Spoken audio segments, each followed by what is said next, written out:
Gostaria, então, de chamar a nossa próxima palestrante, né, que é a Elaine Valverde, né?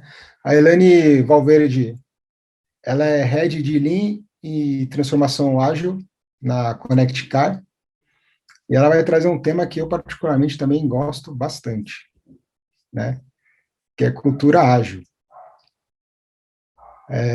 Tem evoluído bastante esse tema, né, ao longo das 2 últimas décadas. Então, Elaine, seja bem-vinda aí ao evento, e o palco é seu. Muito obrigada, pessoal. Um prazer estar aqui com vocês. Tanta gente bacana que eu conheço de longa data aí, mas a gente está agora, durante a pandemia, afastado, mas que bom que a tecnologia não nos cala, né, e pode nos ajudar a continuar falando sobre temas tão importantes. Então, super obrigada, Dairton, obrigada, pessoal da Liga Ágil, pelo convite. Vamos lá. Eu vou compartilhar minha tela com vocês.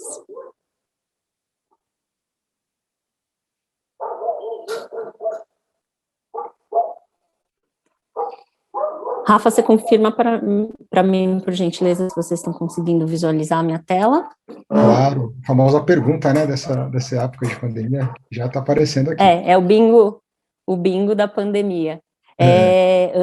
Antes de qualquer coisa, caso tenhamos, olhando para uma inclusão mesmo, nesse momento, as pessoas que estão assistindo, eu só queria me identificar fisicamente. Eu sou uma mulher, estou de camisa, com uma blusa preta de gola alta, tenho cabelos e olhos castanhos, cabelo longo, e tem um sol aqui batendo metade do meu rosto. Eu estou tentando desviar um pouquinho, tá, pessoal? Então, vamos lá.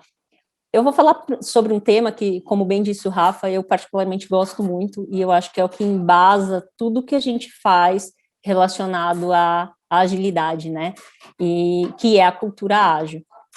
E eu me faço uma pergunta, pesquisei, e tem uma série de definições dadas por antropólogos sobre o que é cultura, né? E se eu puder resumir em uma única coisa, algo rápido, eu diria para vocês que cultura, para mim, é o que a gente vive, é o nosso dia a dia, é o que está acontecendo de verdade. Não, por isso que é um tema que, para mim, vai além dos frameworks, porque não adianta ter você com conhecimentos técnicos e olhando para um processo, mas o que você vive na cultura é diferente. Eu pus aqui uma foto gatilho de festa junina, tá? Que faz parte da nossa cultura brasileira, é algo que a gente vive esse ano não com a mesma intensidade dentro de casa, então tem uma foto com uma mesa de quitutes juninos para provocar aquele gatilho no meio da tarde para todos nós. Vou falar um pouquinho rapidamente, me apresentar, quem é a Lã. Eu sou Elaine Valverde, mas todo mundo me chama de Lã. Eu sou mãe de gente, mãe de bicho, mãe de planta, amo a minha família, tenho algumas fotos aqui, sou apaixonada por agilidade, por gente e por novidades, acho que tudo que chega novo, eu sou uma pessoa que sou entusiasta, eu gosto de experimentar. Sou feminista, sou construtora de cabana, essa é a minha última novidade, estou construindo uma casa, e o que mais der na telha, eu acho que a gente pode fazer tudo.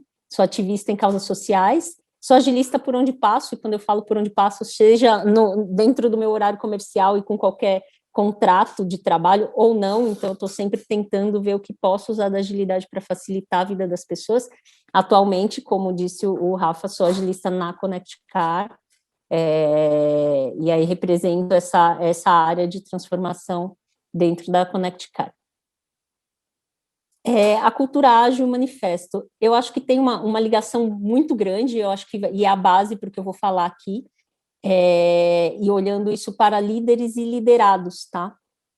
A gente fala dos 4 valores, todo mundo já está careca de saber e viver isso no dia a dia, mas sempre tem gente nova chegando, né? E grande parte do que vou falar aqui está baseado no primeiro valor do manifesto, que é indivíduos e interações mais do que processos e ferramentas. Então, como eu disse, não adianta você ter o framework que não conseguir mostrar o valor de utilizar essa ou aquela prática para as pessoas, não adianta se você não consegue engajar as pessoas, né?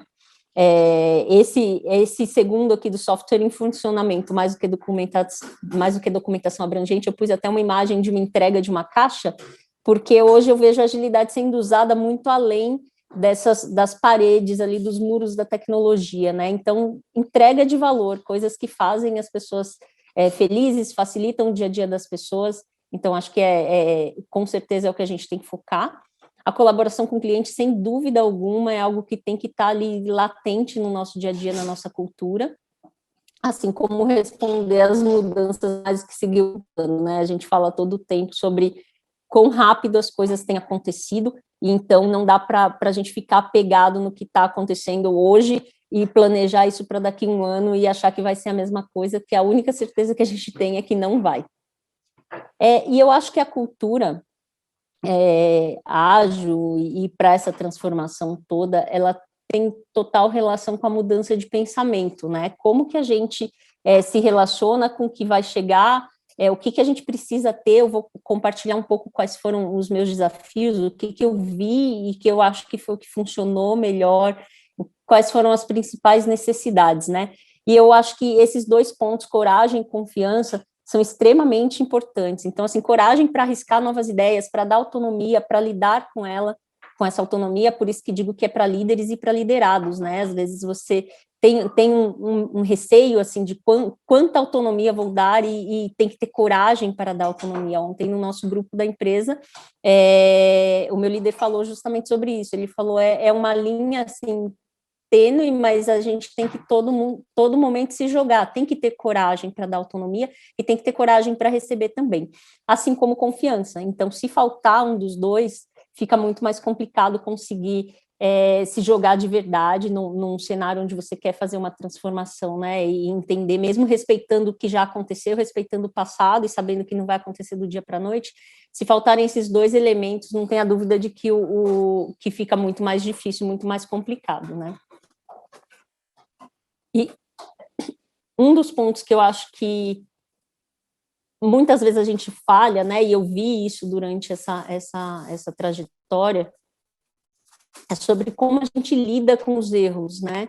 Então, tem muito aquela coisa, a gente quer inovação, a gente quer que as pessoas tragam novas ideias, a gente quer que as pessoas fomentem novas práticas, mas é como se tivesse atrás dessa autonomia essa frase aí, né? Assim, inova, faz uma coisa nova, diferente, experimenta, mas acerta. É quase como se fosse uma premissa.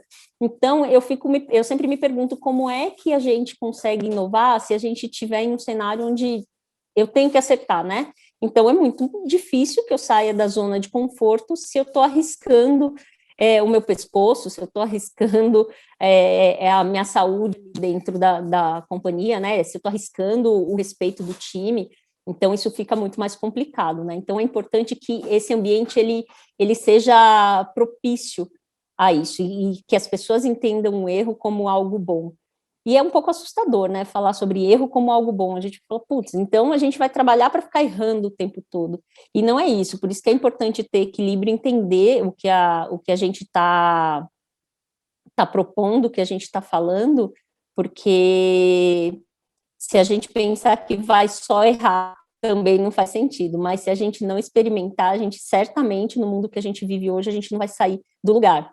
E aí, para isso, é importantíssimo que a gente tenha ali um DNA de combater a cultura do medo e as crenças limitantes todo o tempo. Então, e como que a gente faz isso, né? Eu tenho visto experiências tenho vivido, né, experiências onde a gente pensa em trazer coisas novas e a gente vê que as pessoas que viveram, passaram por cenários de experimentação onde sempre eram punidas, têm muito medo, né? Então tem muito aquele ditado do gato escaldado tem medo de água fria, né?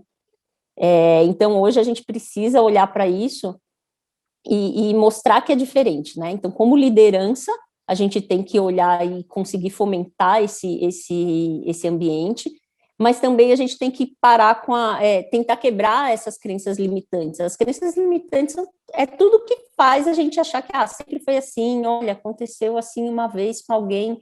Então, é muito mais difícil acreditar na mudança quando você está preso a crenças limitantes, né? Então, isso é algo que traz muita dificuldade e eu acho que é um papel de quem tiver essa clareza utilizar isso todos os dias. Isso independe do nível que você está dentro de uma companhia. Enxergar os erros como oportunidades. foi o que eu falei, é estranho, às vezes a pessoa pensa, nossa, mas o erro, se eu errar, isso aqui é ruim, eu vou ter um prejuízo, então, como que eu vejo isso como uma oportunidade, né? Por isso que uma coisa que eu gosto muito da agilidade, ela traz essa cultura de experimentar as coisas pequenas, assim, eu não preciso arriscar tudo que existe, né? Então, você erra rapidinho, erra rápido, entendeu que aquilo não funciona, você já para, então você erra rápido e barato. Para isso, é extremamente importante que a gente combata o ego. Então, eu vi, assim, no passado, às vezes você tinha um projeto e aquele projeto já não fazia sentido mais, e você está trabalhando naquilo há tanto tempo, com tanto afinco, passou noite sem dormir, e àquela altura, como que você vai dizer que aquilo não faz mais sentido, que aquilo ali é um prejuízo, que aquilo vai parar, tem que parar. Então, era muito mais difícil. Hoje, a gente fala, percebeu, entendeu que não faz sentido, tem que parar, para logo. Então, aprender com isso, quando a gente, falando de cultura, entende que isso é bom, e que aprender com isso é algo que é importante, que a gente pode compartilhar com outras pessoas, faz toda a diferença, porque aí você erra muito mais barato ainda, porque às vezes você aprende com um erro de outra pessoa. Eu trabalhei numa companhia onde tinha uma reunião, que é algo que eu gosto bastante, que chamava Fuck Up Nights, e a gente era um dia só para falar sobre erros, sobre coisas que deram errado. Puta, eu fiz aquilo ali e o resultado foi catastrófico dentro de um cenário, né? E compartilhando isso, muitas pessoas falam, será que eu estou começando a entrar nisso aí? Será que eu estou vivendo? Trazia essa reflexão, e o fato de ter um evento para falar de erros como algo, como uma celebração, era algo muito positivo. Então, algo que fazia diferença para as pessoas e fortalecia, trazia coragem para falar, nossa, realmente eu posso experimentar aqui e contanto que eu aprenda, contanto que a gente inove nos erros também, eu brinco, eu falo sempre, a gente, além de aprender, a gente tem que inovar com os erros, né? Errar o mesmo erro o tempo todo é bastante caro, então, se a gente não aprender nada, aí o erro ele já não é bom, não faz sentido. E é importante criar um ambiente seguro para experimentar. Eu coloquei aqui uma frase que era de um líder de uma outra companhia onde eu trabalhei, ele sempre falava, todo erro honesto será perdoado. Então, se você está errando, mas você está buscando trazer algo que é bom para o teu time, para a tua companhia, para a tua comunidade, o que quer que seja ali, ele está tudo bem, a gente vai segurar nas mãos e vai para frente para corrigir isso e para entender o que a gente precisa fazer, o que seria o próximo passo. Quando a gente fala de um ambiente seguro para experimentar, eu falo muito sobre ambiente seguro, então um ambiente seguro para você se expor, um ambiente para expor novas ideias, mas nesse momento, falando sobre um ambiente seguro para experimentar, é um ambiente onde você não vai colocar tudo na mesa, né? Então, eu coloquei uma frase aqui, por que a gente vai fazer? Vai dar um all-in em um ambiente que é incerto, inseguro, desconhecido, não tem porquê. Então, as apostas devem ser menores. Então, isso é um ambiente seguro para experimentos, né? Então, fiz uma aposta pequena, perdi, já entendi, eu já não aposto mais naquilo. Nesse momento, com esse cenário que a gente tem, entendi que não faz sentido. Então, é importantíssimo que a gente tenha esse ambiente que fomente isso, que as experimentações aconteçam de maneira rápida, a gente entenda rápido, e para entender rápido isso precisa ser fatiado, isso precisa ser pequeno. Então, aí a gente traz se por acaso acertar, a gente validou uma hipótese que bacana, então vamos seguir com ela. Se errar, a mesma coisa. A gente tem validado que aquilo, para aquele momento, para aquele cenário, não é o ideal. Então, isso é algo muito, muito bom também, que faz com que as pessoas cresçam e se sintam confiantes para fazer experimentos dentro dos seus grupos, né? Seja em casa, eu gosto da cultura ágil, porque eu acho que ela transcende, né, os muros da tua empresa, ela sai do horário comercial, ela sai do que você vive ali, ela vai muito além, vai para a vida. Eu ouvi isso essa semana de um agilista, achei bem, bem legal. Outra coisa que tá muito relacionada à cultura ágil, na minha visão, e com a vivência que eu tive, é essa relação de propósito. A gente vê que cada vez mais as pessoas precisam viver um propósito junto com o seu trabalho, né? Principalmente na área de tecnologia, que é o berço aí da agilidade, onde as coisas começaram, olhando a partir do manifesto ali, né? as pessoas buscam além, né? Buscam além do eu vim trabalhar e eu tenho que fazer isso para ganhar esse salário e pagar esses boletos. Isso não se anula, mas isso não é tudo. Então, é muito importante a gente saber se a gente conhece qual que é o propósito da tua empresa? Eles estão alinhados ao teu propósito? Faz sentido isso? Então, esse propósito ele tem que ser claro para todo mundo tem que saber qual é. Quantas vezes a gente trabalha, antes tinha aquela coisa da missão, visão e valores, e isso ficava numa pasta, ou ficava numa parede, ficava em algum lugar no site ali que ninguém sabia o que estava acontecendo, né? E o que se vivia no dia a dia, que é a cultura, era totalmente diferente disso. E aí eu costumo dizer que propósito, né? Gera outros e engaja as pessoas. E isso faz com que essa junção, né? Esse link entre o que eu faço, que é o meu trabalho, e o que eu faço, que é a minha vida, e que está totalmente interligado, eu ver sentido nessa ligação, e não querer me livrar todo o tempo, né? Eu quero me livrar do meu trabalho, eu quero que acabe logo, e agora eu vou falar, não falo com ninguém do trabalho nesse dia tal, porque é minha folga, eu não quero falar sobre isso. Então, essa autonomia e esse apoio que é importantíssimo, porque aí os colaboradores conseguem vivenciar esse propósito dentro desse ambiente, né? A gente achei bacana, porque tem tudo a ver com o que o Rafa falou aí no início, de ter olhar para a sociedade, olhar para a comunidade e pensar, por exemplo, em campanhas de doação, é uma coisa que funciona muito bem na Connect Car, por exemplo. E isso são as pessoas, a Connect Car dá um start e a gente faz coisas. Agora a gente, por exemplo, está arrecadando fundos para comprar cobertores no frio. Na Páscoa a gente fez uma ação muito parecida com essa.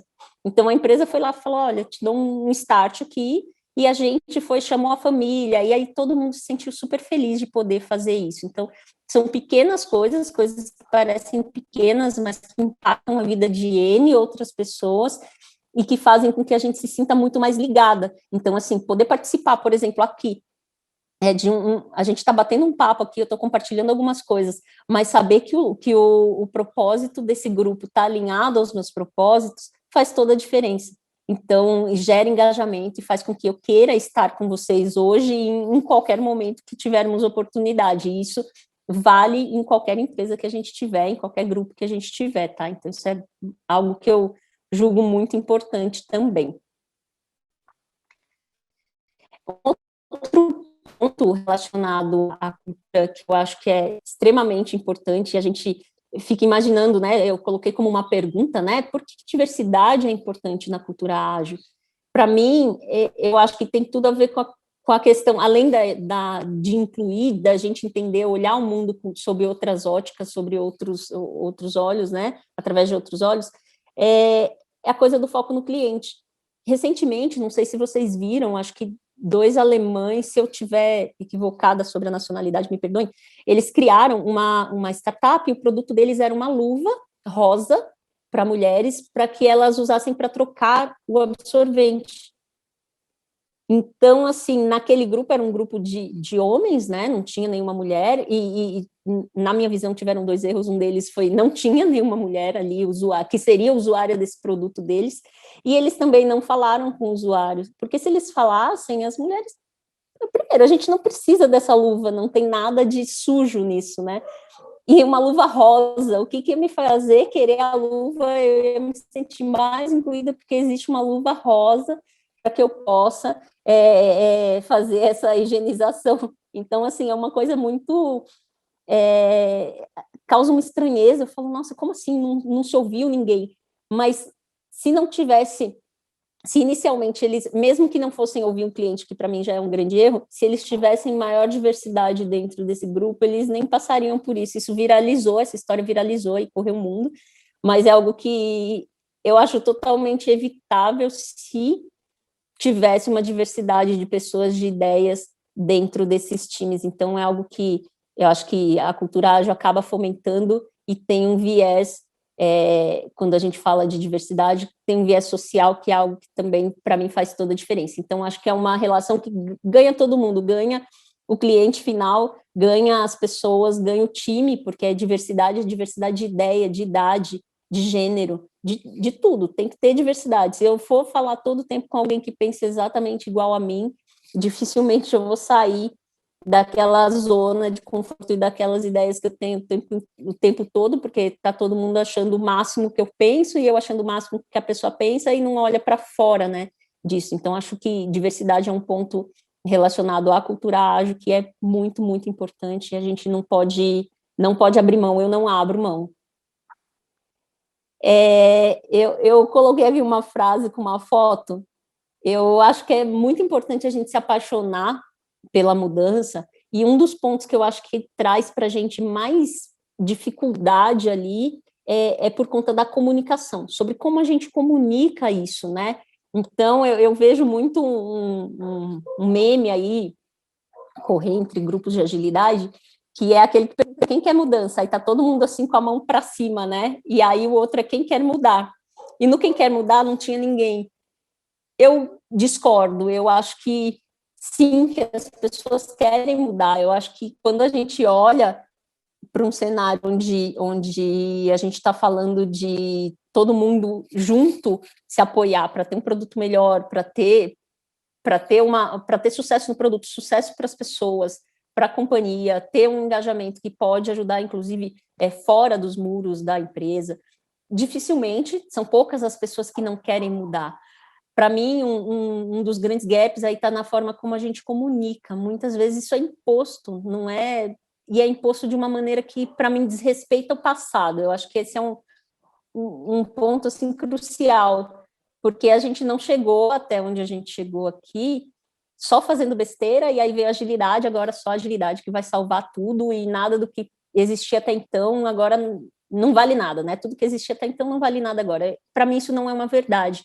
Então, a maneira como você comunica, eu acho que faz toda a diferença, e eu falo isso baseada, não estou me baseando em livros que eu vejo, que se fala muito isso, mas em experiências mesmo. Eu já vi muitas pessoas passarem por experiência, quando você chega numa companhia, a pessoa, já tentaram esse negócio de agilidade aqui, e é super difícil mesmo, porque como que você vai lidar com aquilo? Então, para mim, a maneira como você comunica e mostra que aquela situação que se está vivendo nesse momento não é algo confortável, é o que faz diferença. Então, quem está trabalhando como agente de mudança tem que ter muita clareza sobre como comunicar isso. Então, importantíssimo ter esse cuidado e conversar com outras pessoas, compartilhar a experiência, entender o que o outro viveu, como foi, e, acima de tudo, ser apaixonado pela mudança e pelas pessoas, porque se não tiver empatia para entender que, para mim,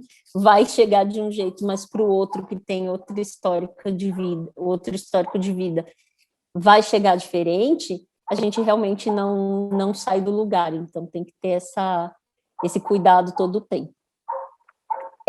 Eu coloquei alguns pontos aqui, colocando como pessoas mesmo, que eu vi durante essa trajetória, que fizeram toda a diferença para transformações onde eu trabalhei. A primeira delas é um RH que ama a gente, né? Então precisa.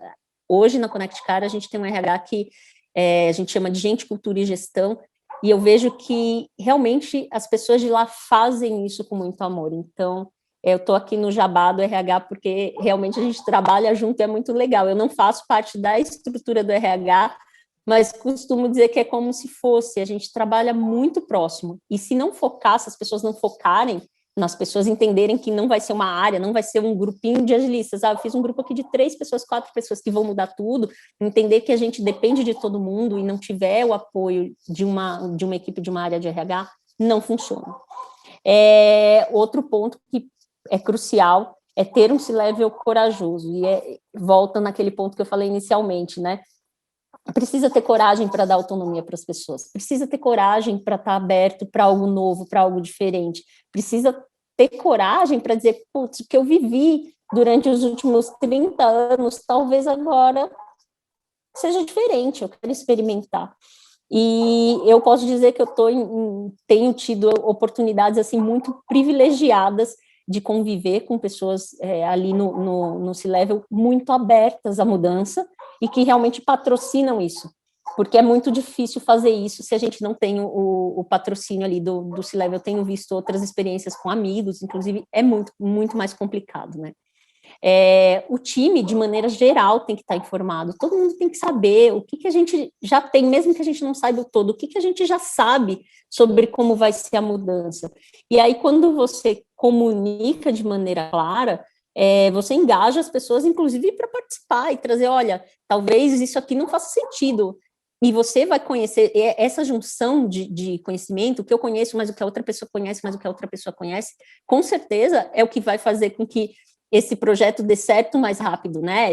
Todo esse projeto da mudança. Então, assim, informem as pessoas, não tomem decisões num nível estratégico e que fica ali e fala, agora vai ser assim, agora vamos lá, faz o board, cola o post-it, sem comunicar a importância disso tudo. Então, é importante ter esse cuidado, porque isso é algo que realmente vai fazer muita diferença para o bem, ou para dar certo ou para dar errado. E aí, com isso, se você consegue informar, você acaba tendo agentes de mudança por toda a parte. É algo que, como eu falei, não adianta, você pega uma empresa com 500 pessoas e coloca lá 5 pessoas no time de agilidade e fala assim, essas 5 pessoas vão transformar.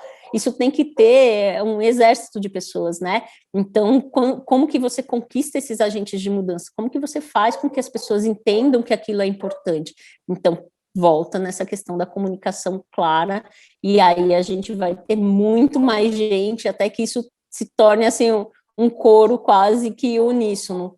Todo mundo vai falar a mesma coisa, entender um valor muito mais próximo, então vão divergir, mas sempre pensando no final, o que a gente quer no final. Então a gente diverge, vai convergir depois e chega junto, né, colaborando de verdade, é o que para mim faz toda a diferença, ter mais agentes de mudança. Então não achem que vai ter um agilista que é ele que vai fazer toda a mudança, é a bala de prata, o agilista vai salvar o planeta, porque isso de fato não acontece.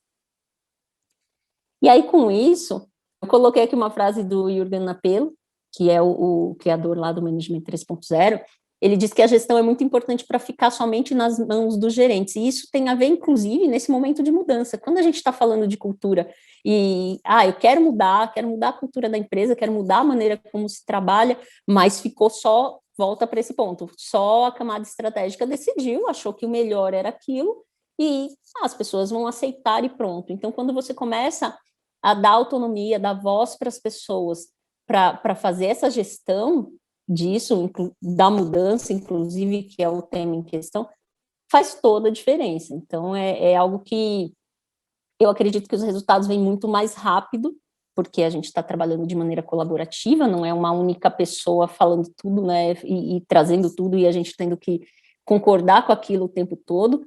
Então, acreditem, a gestão precisa ser compartilhada. Por mais que tenha uma pessoa, tem informações que estão mais com alguns grupos e coisas, está tudo bem, mas precisa abrir mão, trabalhar como se, olha, aquela pirâmide absurda que sempre existiu ali, de hierarquia, não funciona. Se você não conseguir dar autonomia para as pessoas, isso não vai funcionar definitivamente. Um outro ponto que eu coloquei aqui, depois eu vou compartilhar o material, tá? E que a gente tem usado é comunicação não violenta. Então, e comunicação não violenta não é falar só, falar fofinho, ser uma querida, um querido. Não é isso, é muito mais como que você mostra, você tem coragem de mostrar a tua vulnerabilidade? Como que você fala, como você está se sentindo com relação àquilo que aconteceu com uma pessoa? E isso é utilizado para situações difíceis, né? Tem um psicólogo que é o criador da CNV, o Marshall Rosenberg, ele dividiu isso nesses 4 pontos aí, onde você observa a situação que aconteceu, então você traz dados, e fatos, você não é juízo de valor, né? Você expressa o sentimento, expressa qual necessidade foi ou não atendida por conta daquele acontecimento, e no final você faz um pedido claro. Então, eu tenho uma palestra, eu falo sobre o CNV, assim, com um pouco mais de profundidade, que é um assunto que eu gosto bastante, mas às vezes a gente fica assim, nossa, mas eu vou parecer um robô pensando nesses 4 passos. No início é até um pouco curioso, assim, eu fiz um pedido, não falei nada, não dei uma sugestão no final, eu não falei nada, e aí você começa a olhar para isso com cuidado, e vai entender que faz toda a diferença depois. Então, eu coloquei um único slide aqui, a gente não tem muito tempo para falar sobre isso, mas eu queria provocar, pesquisem sobre, isso faz toda a diferença. Diversidade, eu passei por esse ponto. E o último ponto, para mim, por que faz toda a diferença na cultura da agilidade. A gente tinha um ambiente onde tudo era muito competitivo, inclusive nas avaliações, né? Então, a gente trabalhava para ser melhor que o outro. E quando a gente começa a ver que a gente não faz nada sozinho, quando a empresa começa, né, a enxergar isso, né, as pessoas começam a enxergar isso, que não dá para entregar o melhor sozinho, para entregar o melhor a gente tem que estar junto com as outras pessoas, a gente vê que um ambiente competitivo ele já não faz mais sentido. Porque se eu tenho que ganhar, estamos eu e Rafael, a gente tem que entregar algo e eu tenho que ser melhor que o Rafael. O Rafael caiu, bateu o joelho no chão. Por que eu ajudaria o Rafael olhando para um ambiente, olhando só para a competição, né? Pô, se ele caiu, que bom. Estou mais tranquila, posso até andar um pouquinho mais devagar, que está tudo certo, porque ele está machucado ali. No ambiente colaborativo, onde a gente enxerga que só entrega valor, ou que a gente entrega mais valor quando está junto, quando está colaborando, eu não vou sozinha. Eu só vou se for junto com o Rafael. Então, eu vou levantar ele e a gente vai se ajudar e vai fazer isso junto. Isso faz, assim, é incrível, é como se abrisse, assim, a mente quando a gente começa a enxergar e ter essa clareza disso. E, gente, eu não sou uma pessoa que sonha com um mundo cor-de-rosa, eu tenho muita clareza das coisas que acontecem hoje no mundo, mas é muito claro para mim, eu acredito no bem, acredito na honestidade, sempre, de início, para mim, todo mundo é bom, e acho que o sistema muitas vezes corrompe, né, a situação corrompe, e tem situações em que a gente não tem muito o que fazer, mas, de maneira geral, trabalhar colaborando, você vai entender quanto todo mundo quer aquilo também. Se a pessoa não se sente ameaçada, não estou ameaçada, não tem problema aqui. Por que eu vou querer competir e ser melhor que ela? Não, a gente vai ser melhor junto. A entrega de valor para o cliente final é muito, muito superior. Então, é algo que acho que a gente tem que ter em mente e não perder isso de vista nunca, sabe? Então, fiquem sempre atentos. O nosso tempo é contado, a gente não tem muito tempo aqui, é um tema que eu adoro falar e falaria por muito tempo aqui com vocês, mas eu queria compartilhar com vocês as minhas redes sociais, para quem quiser falar sobre trabalho e olhar coisas mais relacionadas à agilidade, ou bater papo, fiquem à vontade em ambas as redes, mas no Instagram vocês vão ver mais as coisas da construção da cabana, tá, gente? E eu costumo parafrasear um amigo meu, Matheus, que ele fala sempre, isso aqui começou aqui, mas só termina quando vocês quiserem. Então, eu costumo dizer isso, esse papo começou aqui, durou 30 minutos, a gente tem um papo agora, vai tirar dúvidas, perguntas e respostas, mas pensei em alguma coisa amanhã, você falou uma coisa ali que me deixou um pouco encafifado, não entendi bem aquilo, ou queria falar sobre, vivi algo assim, quer compartilhar, o que você quis dizer com isso? Começa aqui e termina só quando vocês quiserem, então fiquem à vontade para me procurar nas redes e a gente continuar esse papo aí durante a nossa jornada.